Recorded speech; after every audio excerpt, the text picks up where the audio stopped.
স্মৃতি স্মৃতি সবসময় দুঃখজনকই হয়ে থাকে, যত ভালো স্মৃতিই হোক না কেন। নমস্কার, আমি মালবিকা আর আপনারা দেখছেন মেইনস্ট্রিম লা এসেনশিয়ালস। আজকে কিছু জিনিস আপনাদের সঙ্গে শেয়ার করতে ইচ্ছে করছে।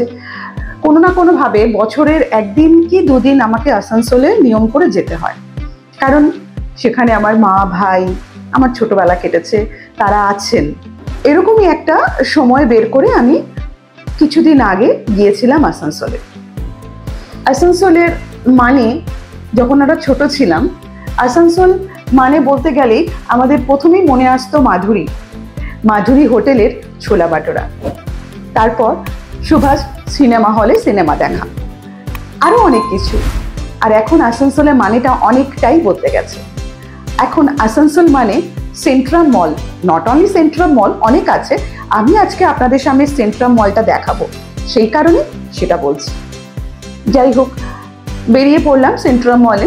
রাস্তায় অনেকে অনেক রকমভাবে দেখছে ঠিকই, কিন্তু আমার মনে শুধুমাত্র সেই পুরনো স্মৃতি, পুরনো আসানসোল, যে রাস্তা দিয়ে আমার স্কুল কলেজ সমস্ত কিছু জীবনের, সেগুলো মনে পড়ে বড্ড বেশি। আর যেহেতু অনেক দিন পর পর যাওয়া হয়, সেই জন্য স্মৃতিগুলো যেন আরো বেশিভাবে প্রকট হয়। যাই হোক, আজকে আপনাদের সামনে আসানসোলের সেই সেন্ট্রাম মলটা কিছুটা তুলে ধরার চেষ্টা করলাম। যদি মনে হয় কোথাও ঘুরতে যাব, তাহলে আমরা সেন্ট্রাম মলে যেতে পারি, কারণ সেন্ট্রাম মলে সব রকমের জিনিস রয়েছে। বাচ্চাদেরও ভালো লাগবে, বড়দেরও ভালো লাগবে। পুরোপুরি একটা প্যাকেজ। কি নেই ওখানে? বারবিকিউ নেশন থেকে শুরু করে সালন, খাওয়ার দোকান, বিভিন্ন রকম খাওয়ার দোকান, বিভিন্ন রকম ড্রেসের ব্র্যান্ডের দোকান, সব চোখে পড়ল। সব কিছুই রয়েছে এখানে সুন্দরভাবে। আর সব থেকে মজার বিষয়, ওখানে আমি দেখতে পেলাম আইসক্রিম স্টলে। সেখানে অনেকেই এসে আইসক্রিম খাচ্ছে আর মজা নিচ্ছেন আর কি। আইসক্রিমের যা দাম তার থেকে বেশি দাম, কারণ কি ওই জিনিসগুলো ওনাদের সাথে করা হয়, সেটা একটা মজাটা মানুষ পায়। তো সেক্ষেত্রে তারা সেইখান থেকে আইসক্রিমগুলো কিনে নেন।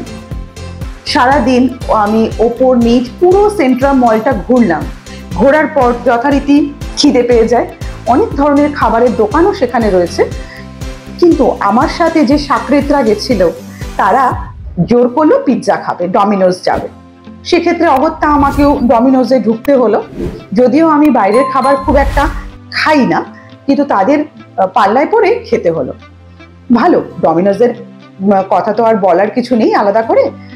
তো সেখানে কিন্তু অনেক ধরনের খাবারের দোকান ছিল, অনেক ধরনের ক্যাফেটেরিয়া ছিল, সমস্ত কিছু ছিল। কিন্তু ওই বললাম, দশচক্রে ভগবান ভুল, যে যাদের সাথে গেছি তারা ডমিনোজ পছন্দ করে, অতএব ডমিনোজ দিয়েই খাবারটা সারলাম। মন চাইছিল না ফিরতে, কিন্তু ফিরতে তো হবে। সুন্দর রাস্তা, সুন্দর ব্যবস্থাপনা। শেষে আমরা আবার চলে আসতে হলো, ফিরতে হলো। সবসময় তো আর থেকে যাওয়া হয় না, ফিরে আসতেই হয়, চলে যেতেই হয়। তাই আমিও আবার ফিরে এলাম। ভালো লাগে, কারণ ওখানে আমার ছেলেবেলা কেটেছে, আমার বন্ধু বান্ধবীরা আছেন। বন্ধু কম, কারণ আগে আমার বন্ধু, সেই সময় আমার বাবা ভীষণ কনজারভেটিভ ছিলেন, যার জন্য বন্ধুটা কম, তো বান্ধবীই বেশি। যাই হোক, এবারে রাস্তাঘাটে বেরোলে এই সোশ্যাল মিডিয়ার জন্য অনেক চেনা জানা পরিচিতি বেরিয়ে যায়, তাদের সাথে কথা বলতে ভালোই লাগে। আবার নিজের জায়গায় যখন আমাদের ফ্যান ফলোয়ার্স পাই, তো ভালো লাগে। যাই হোক, তাই ফিরে আসলাম। কিন্তু এবার আসানসোলে গিয়ে একটু তিক্ত অভিজ্ঞতা হলো। প্রচণ্ড গরম, মানে উইদাউট এসি, উইদাউট ফ্যান যেন দরদরিয়ে ঘামছে, মানে প্রচণ্ড ঘাম, প্রচণ্ড গরম। এরকম গরম মনে হয় আমি কখনো দেখিনি আগে। আর এত কারেন্ট যাচ্ছে, এত মানে পাওয়ার কাট হচ্ছে, বলা মুশকিল। ক্ষণে ক্ষণে পাওয়ার কাট, জানি না কেন। এবারে গিয়ে সেই গরম আর পাওয়ার কাটের প্রবলেমের মধ্যে পড়েছিলাম। আসানসোলে গেলে যতবারই যাই, ফিরে আসতে গেলে একটু তো মনে কষ্ট হয়, তবু যেন মনে হয় রেস্টটুকু থেকে যায় মনে। যাই হোক, আজকে এই ভিডিও আপনাদের সামনে নিয়ে এলাম, কারণ আপনাদের সাথে সব রকম জিনিস আমি শেয়ার করি, এটাও শেয়ার করলাম।